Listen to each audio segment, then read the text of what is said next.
अन्ना के मंच से दिल्ली के मुख्यमंत्री अरविंद केजरीवाल ने भी भूमि अधिग्रहण बिल पर मोदी सरकार के खिलाफ मोर्चा खोल दिया है।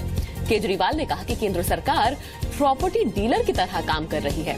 केजरीवाल ने यह भी कहा कि वो दिल्ली में किसी की भी जमीन जबरदस्ती नहीं लेने देंगे और केजरीवाल ने अन्ना को सचिवालय आने का न्योता दिया और कहा कि अन्ना के सचिवालय आने से सचिवालय शुद्ध हो जाएगा। ये भूमि अधिग्रहण कानून में जो संशोधन लाया जा रहा है, ये संशोधन किसानों के खिलाफ है, ये संशोधन गरीबों के खिलाफ है और हम इसका घोर विरोध करते हैं।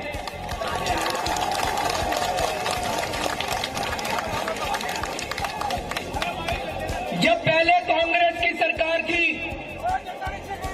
कांग्रेस की सरकार के टाइम में खूब घोटाले हुए। उन्होंने भी गरीबों की जमीनें, किसानों की जमीनें छीन कर कुछ चंद बड़े बड़े उद्योगपतियों को देनी शुरू की। भूमि अधिग्रहण को लेकर अमित शाह ने 8 लोगों की एक कमेटी बनाई है जो किसानों की राय लेगी। सरकार ने आज बिल लोकसभा में पेश कर दिया। सरकार ने कहा कि अल्पमत बहुमत को कुचल नहीं सकता। जैसे ही बिल पेश किया गया, Congress, TMC, Samajwadi party, RJD, JDU और आम आदमी पार्टी वॉकआउट कर गई। किसी का कोई आपत्ति आई तो बहस के दौरान चर्चा करने के लिए सरकार तैयार है, मगर आरोप करना, राजनीति करना ये देश के हित में नहीं है, किसान के हित में नहीं है। किसानों की सहमति दी जाए, हम लोग की बात सुनी जाए और किसानों को कीमत अगर बहुत जरूरी है तो लिया जाए, वरना ऐसी जगह ये सब काम किए जाए जहां पर खेती नहीं होती है।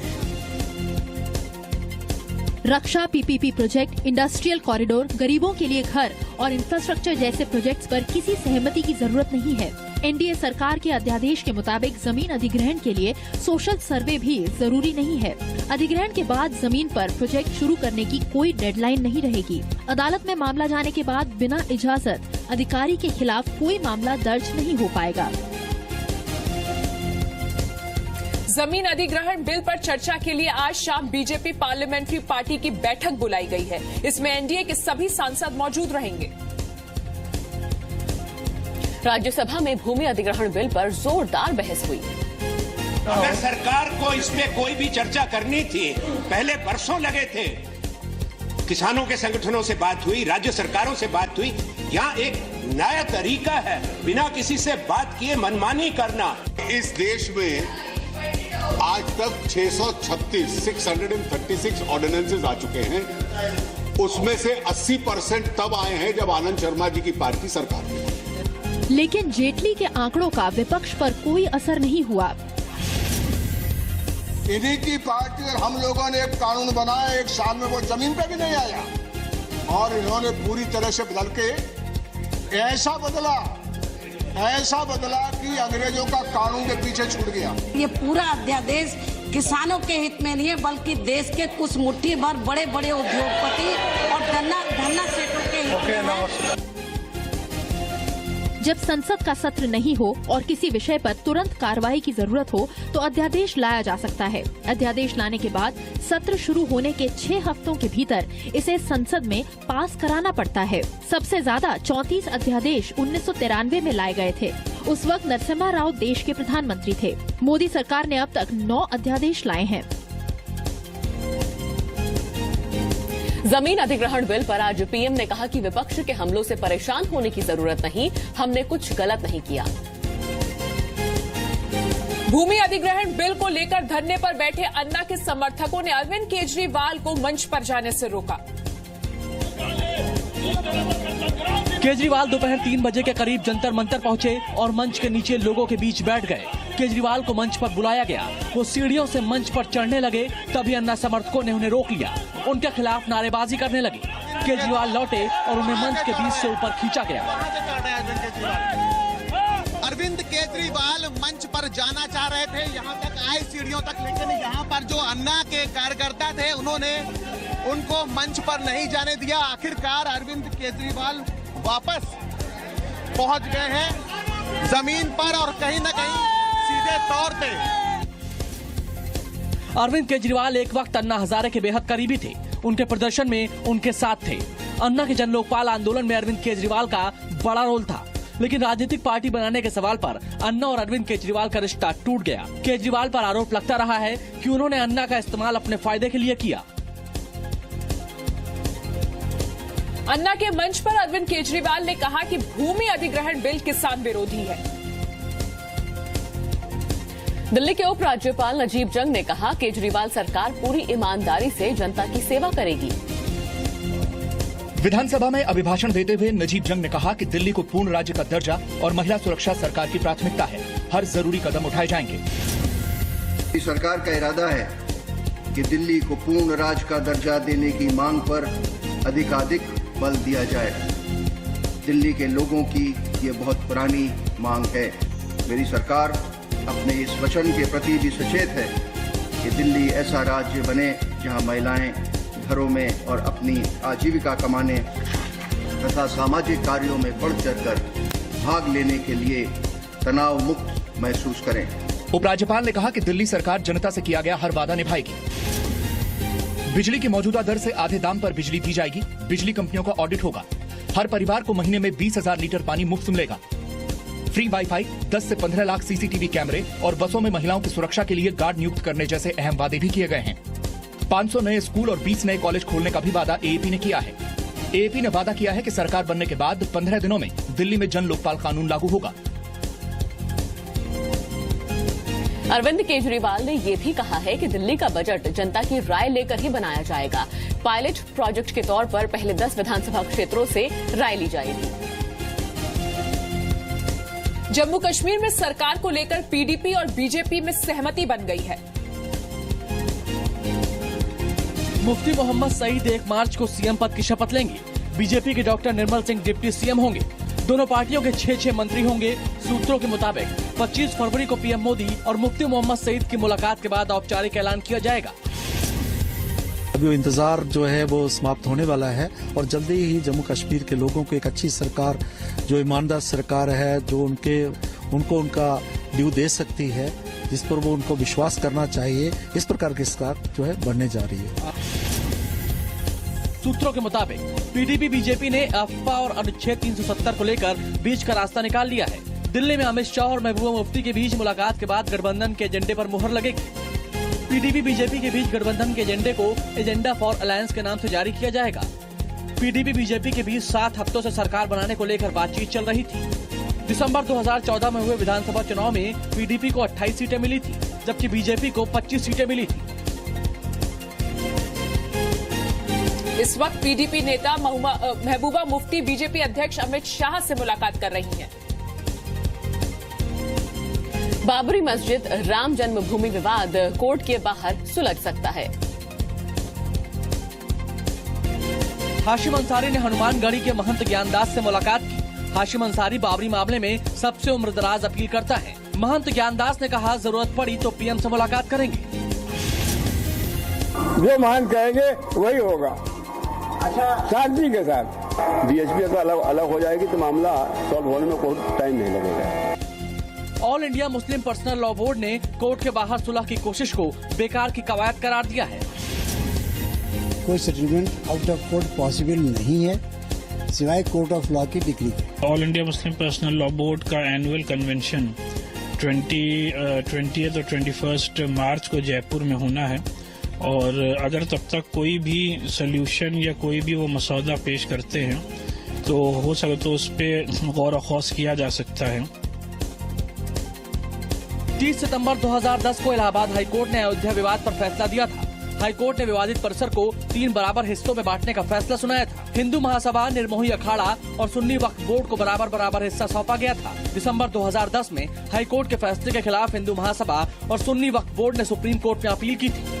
9 मई 2011 को सुप्रीम कोर्ट ने हाईकोर्ट के फैसले पर रोक लगा दी और ये मामला फिलहाल सुप्रीम कोर्ट में है। हाशिम अंसारी के अलावा इस मामले में 6 और पक्ष हैं, जिसमें सुन्नी सेंट्रल वक्फ बोर्ड भी शामिल है। मदर टेरेसा पर संघ प्रमुख मोहन भागवत के बयान का विरोध तेज हो गया है। लोकसभा में कांग्रेस सांसद ज्योतिरादित्य सिंधिया ने भागवत के बयान पर सरकार से सफाई मांगी, लेकिन सरकार ने कहा कि उसे ऐसे बयानों से कोई लेना देना नहीं है। कल एक वक्तव्य दिया गया जो मैं समझता हूं कि केवल इस राष्ट्र के लिए नहीं लेकिन विश्व के लिए निंदाजनक है। The government has nothing to do with such statements. The government has nothing to do with such statements. Delhi के सीएम अरविंद केजरीवाल ने भी इस मुद्दे पर ट्वीट किया। मैंने कोलकाता के निर्मल हृदय आश्रम में मदर टेरेसा के साथ कुछ महीनों तक काम किया था। वो महान इंसान थी, कृपया उन्हें बख्श दें। Mother Teresa Roman Catholic nun थी, जिनका जन्म मैसिडोनिया में 26 अगस्त 1910 को हुआ था। 19 साल की उम्र में मदर टेरेसा भारत आईं और 1950 में उन्होंने मिशनरीज ऑफ चैरिटी की स्थापना की। मदर टेरेसा ने पूरी जिंदगी गरीब, बीमार और अनाथ लोगों की मदद की। 1979 में उन्हें शांति का नोबेल पुरस्कार मिला। मदर टेरेसा को संत की उपाधि देने की प्रक्रिया अभी चल रही है। मोहन भागवत ने कल राजस्थान के भरतपुर में मदर टेरेसा पर बयान दिया था। मंत्रालयों में जासूसी मामले को लेकर रक्षा मंत्रालय से पहली गिरफ्तारी हुई है। दिल्ली पुलिस ने रक्षा मंत्रालय के ऑडिट स्टाफ वीरेंद्र को गिरफ्तार किया है। वीरेंद्र पर आरोपियों को फर्जी आई कार्ड बनाकर देने का आरोप है। वीरेंद्र ने ही आरोपी राजकुमार चौबे की गाड़ी की एंट्री के लिए फर्जी लेटर मुहैया करवाया था। पेट्रोगेट मामला सामने आने के बाद ये मिनिस्ट्री ऑफ डिफेंस के बाहर जो हटमेंट्स हैं, एल ब्लॉक हटमेंट्स, उसमें ये कहीं काम करता है। इसको गिरफ्तार किया है। इसने जो है he is part of the conspiracy, तो उस चार्ज पे इसको गिरफ्तार किया गया है। विदेश मंत्रालय आंतरिक जांच करेगा कि फर्जी आई कार्ड कैसे बने। सरकार ने आईबी को अहम मंत्रालयों के स्टाफ की निगरानी रखने का आदेश दिया है। आईबी को 24 घंटे निगरानी का आदेश दिया गया है। पहले कर्मचारियों की रैंडमली निगरानी रखी जाती थी। नए निर्देश के मुताबिक अब कैबिनेट नोट चपरासी की बजाय अफसर खुद ले जाएंगे। सभी दस्तावेजों को सेफ जगहों पर रखा जाएगा और एक अफसर दूसरे अफसर को खुद ही इन दस्तावेजों को सौंपेगा। संवेदनशील मंत्रालयों में कंप्यूटराइज्ड लॉक लगेंगे। बड़े मंत्रालयों के दफ्तर में हर मंजिल पर सीआईएसएफ के जवान तैनात होंगे। जासूसी के मामले में अब तक कुल 14 गिरफ्तारियां हो चुकी हैं। पेट्रोलियम के साथ कोयला, ऊर्जा और रक्षा मंत्रालय में भी दस्तावेजों के लीक होने की बात सामने आ चुकी है। आरोप है कि कांग्रेस सांसद रेणुका चौधरी की वजह से एयर इंडिया की एक फ्लाइट लेट हो गई। शुक्रवार को दिल्ली से हैदराबाद जाने वाली एयर इंडिया की फ्लाइट 45 मिनट देर से उड़ी। कहा जा रहा है कि रेणुका चौधरी एयरपोर्ट के भीतर शॉपिंग में व्यस्त थी। उनका सामान पहले से फ्लाइट में था। ऐसे में पायलट के पास इंतजार करने के अलावा और कोई रास्ता नहीं था। जब तक रेणुका चौधरी पहुंची तब तक किसी और फ्लाइट के टेक ऑफ की बारी आ गई थी। आखिर में रात 7:45 बजे ये फ्लाइट हैदराबाद के लिए रवाना हुई। हालांकि रेणुका चौधरी का कहना है कि वो शॉपिंग नहीं कर रही थी। ये झूठ है, सरेआम झूठ है कि मैं शॉपिंग कर रही थी और मैं शॉपिंग की वजह से फ्लाइट लेट हो। ये सरेआम झूठ है। मेरी प्रॉब्लम है लेग में। मैंने रिक्वेस्ट किया था बग्गी के लिए, उन्होंने कहा था रखा भी गया है, मगर जब हम सिक्योरिटी क्रॉस करके गए थे वहाँ कोई बग्गी नहीं था। जून से नवंबर 2014 के बीच एयर इंडिया की 6513 फ्लाइट देर से उड़ी। एयर इंडिया ने इसी महीने फ्लाइट में देरी पर नया नियम जारी किया था। 1 फरवरी को जारी आदेश के मुताबिक देर से किसी कर्मचारी के आने पर उसकी सैलरी में कटौती होगी। सैलरी कटने के डर से पिछले सोमवार को एयर इंडिया ने पूर्व केंद्रीय मंत्री वीरप्पा मोइली के देर से आने पर उन्हें छोड़कर उड़ान भरी थी। एयर इंडिया की जो फ्लाइट रेणुका चौधरी की वजह से लेट हुई, उसमें एक केंद्रीय मंत्री और सुप्रीम कोर्ट के जज भी सवार थे। बिहार के दरभंगा में लड़कियों को जीन्स न पहनने की चेतावनी दी गई है। दरभंगा डीएम ऑफिस के पास बेहोश हालत में मिली लड़की के पास से धमकी भरी चिट्ठी मिली है। चिट्ठी में लिखा गया है कि जीन्स और टी शर्ट पहनना भारतीय संस्कृति के खिलाफ है और ऐसे कपड़े पहनना बंद नहीं किया तो लड़की बेपर्दा हालत में मिलेगी। जीन्स पहनने वाली लड़कियों के साथ ऐसा ही होगा।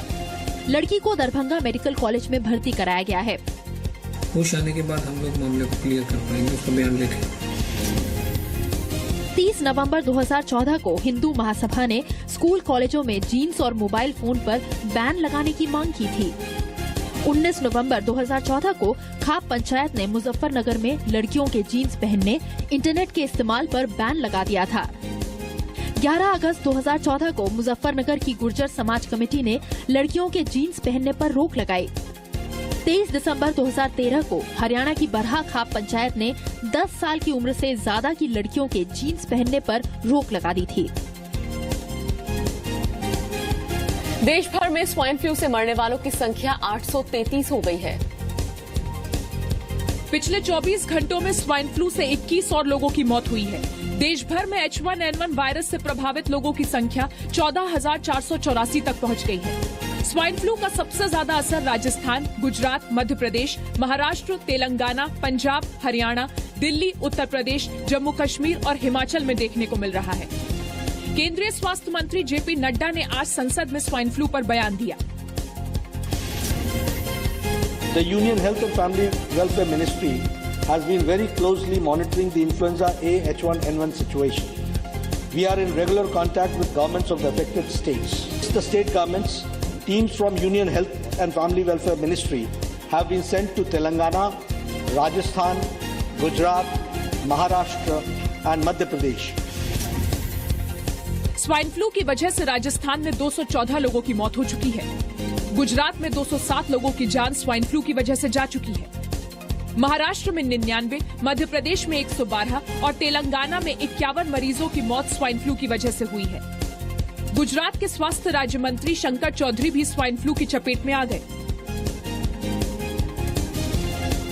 गुजरात विधानसभा में बजट सत्र के पहले दिन स्वाइन फ्लू को लेकर कांग्रेस ने हंगामा किया। गुजरात में अब तक 3000 से ज्यादा लोगों को स्वाइन फ्लू हो चुका है। जल्द ही आपका फोन बिल कम हो सकता है, खासतौर पर लैंडलाइन फोन का बिल।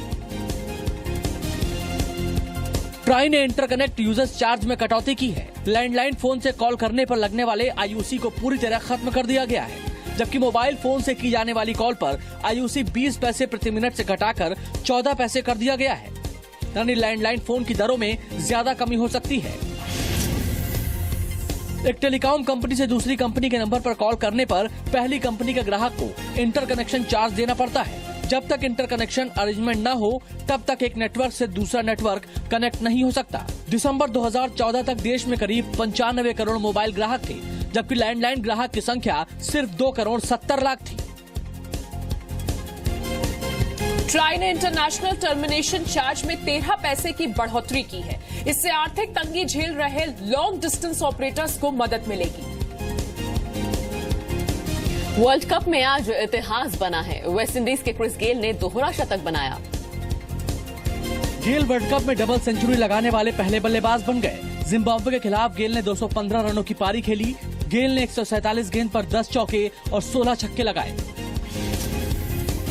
क्रिस गेल ने 138 गेंदों पर 9 चौके और 16 छक्के लगाकर दोहरा शतक पूरा किया। गेल वनडे में डबल सेंचुरी लगाने वाले चौथे और पहले गैर भारतीय बल्लेबाज बन गए। गेल ने 16 छक्के लगाकर वनडे में रोहित और डिविलियर्स के सबसे ज्यादा छक्के लगाने के रिकॉर्ड की बराबरी कर ली। गेल ने सैमुअल्स के साथ मिलकर दूसरे विकेट के लिए रिकॉर्ड 372 रन की पार्टनरशिप की। सचिन ने आज ही के दिन 24 फरवरी 2010 को ग्वालियर में दक्षिण अफ्रीका के खिलाफ 200 रन बनाए थे।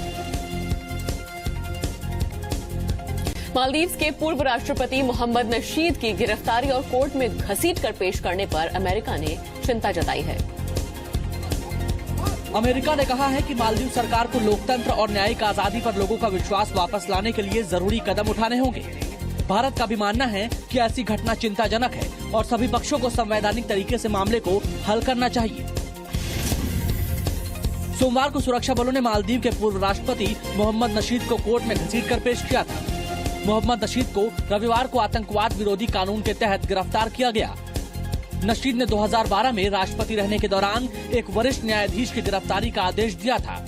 मोहम्मद नशीद के आदेश के बाद मालदीव के कई हिस्सों में हिंसा फैल गई थी। मोहम्मद नशीद ने फरवरी 2012 में इस्तीफा दे दिया था।